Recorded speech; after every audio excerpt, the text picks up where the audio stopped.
They say a king's true nature isn't revealed in how he wears his crown, but in whose hand he reaches for when the whole court is watching. On the morning of the harvest gala, King Alden of Varenmark reached for a hand no one expected, and with 4 quiet words, he changed the fate of 2 women forever. One would walk away lifted, the other would walk away broken. And by the end of this story, you'll understand exactly why he chose the way he did.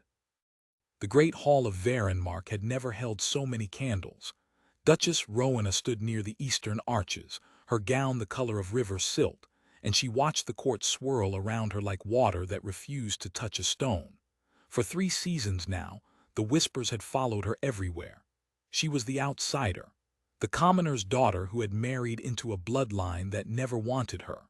The nobles smiled at her with their mouths and cut her with their eyes. Across the hall stood Duchess Marielle, and where Rowena drew silence, Marielle drew crowds. She had been raised in these halls. She knew which lords to flatter and which to ignore, and she wore her belonging like a second gown. For years she had been the unspoken favorite, the woman the court assumed would one day hold the king's fullest trust. And she had spent those same years ensuring Rowena never forgot her place. It had started small, a misplaced invitation, a seating chart that left Rowena at the farthest table, a rumor whispered just loud enough that the younger Duchess did not know how to conduct herself before foreign envoys. None of it could be traced back to Marielle. All of it carried her fingerprints. But tonight was different, and Rowena could feel it. The harvest gala was the one evening each year when the king spoke to the assembled houses, when alliances were confirmed and favor was shown. Marielle had arrived radiant, certain this was to be her night.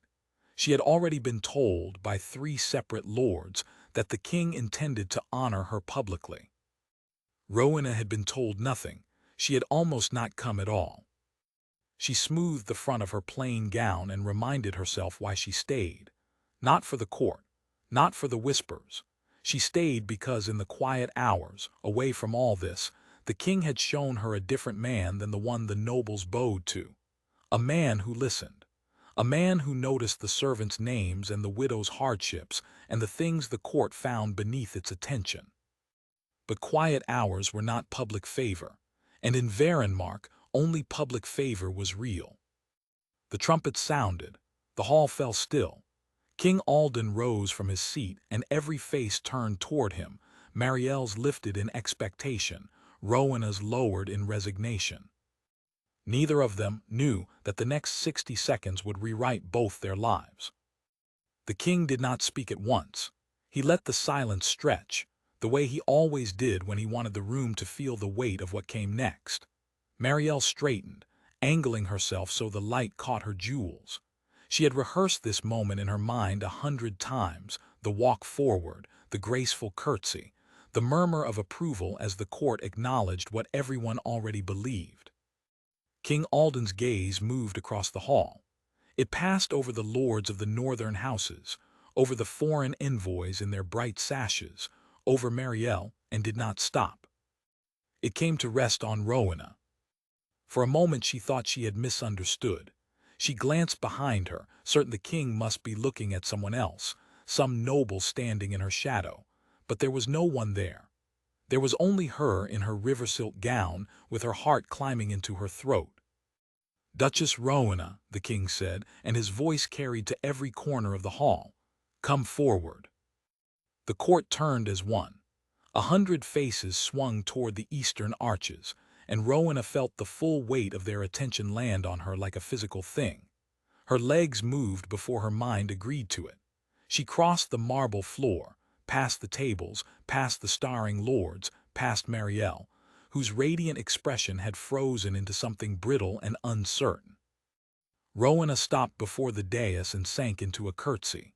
When she rose, the king was looking at her with an expression she had only ever seen in those private, quiet hours.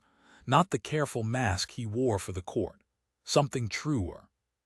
"For 3 seasons," King Alden said, and now he was speaking not to her but to the entire hall, "this woman has been treated as a stranger in a house that should have been her home.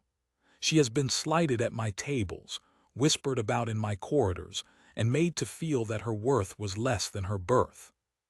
The silence in the hall had changed. It was no longer the silence of anticipation. It was the silence of a court realizing the ground had shifted beneath its feet. "I have watched it happen," the king continued. "I have seen who she is when no one seeks to gain from her kindness, and I will not stand silent while my own court diminishes the finest heart among them." He extended his hand toward Rowena, palm open, an invitation for all to see. Then he spoke the four words that would echo through Varenmark for years to come. "She has my whole trust."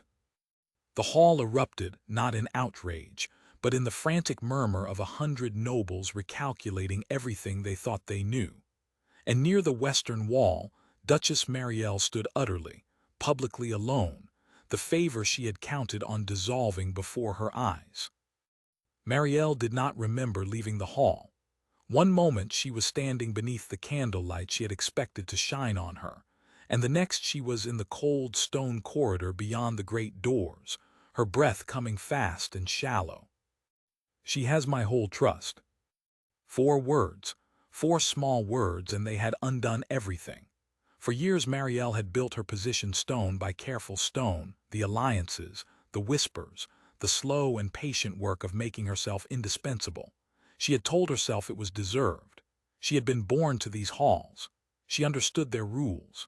She had given her whole life to being exactly what the court wanted, and tonight the king had looked past all of it and chosen the woman who had done none of those things. The injustice of it burned in her chest, and yet, beneath the anger, something colder was taking root, a question she did not want to ask. Why her? Marielle pressed her back against the cold wall and forced herself to think. She replayed the king's words, not the 4 that had wounded her, but the ones that came before. "I have seen who she is when no one seeks to gain from her kindness." Marielle had spent years learning what people wanted so she could offer it to them. Rowena had spent those same years simply being kind to people who could give her nothing in return. The realization arrived slowly, and it was worse than the humiliation. The king had not chosen Rowena to punish Marielle. He had chosen her because Rowena had never been playing the game Marielle had devoted her life to winning. Footsteps approached. Marielle turned, expecting a servant, and instead found Rowena herself standing in the corridor, having slipped away from the crowd that now wanted to surround her.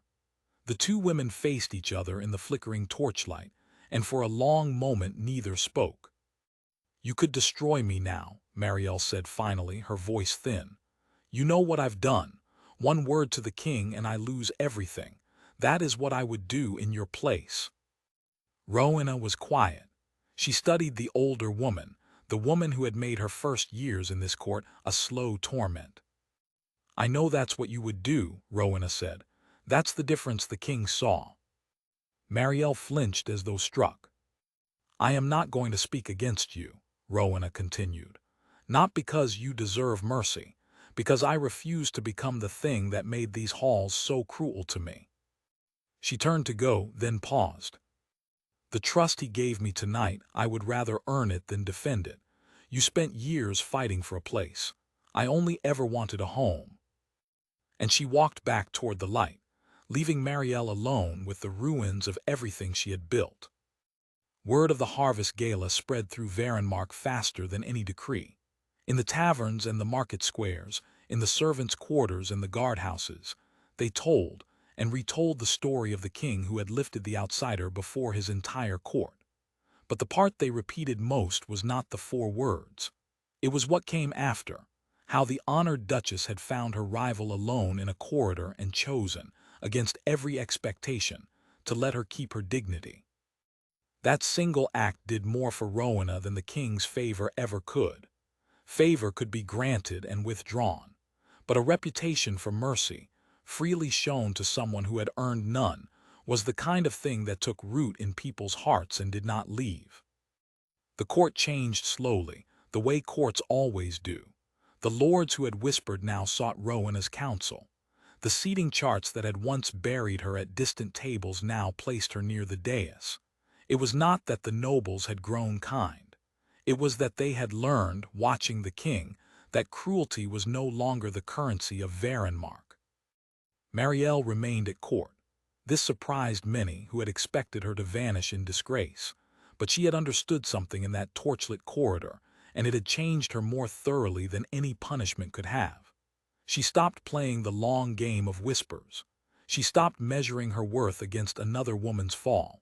It was awkward at first. She did not know how to move through these halls without a strategy, but slowly she learned. And once, months later, when a new young noblewoman arrived friendless and mocked, it was Marielle who crossed the hall to sit beside her. Rowena saw it happen. She said nothing, but that evening she sent a single white flower to Marielle's chambers with no note. None was needed.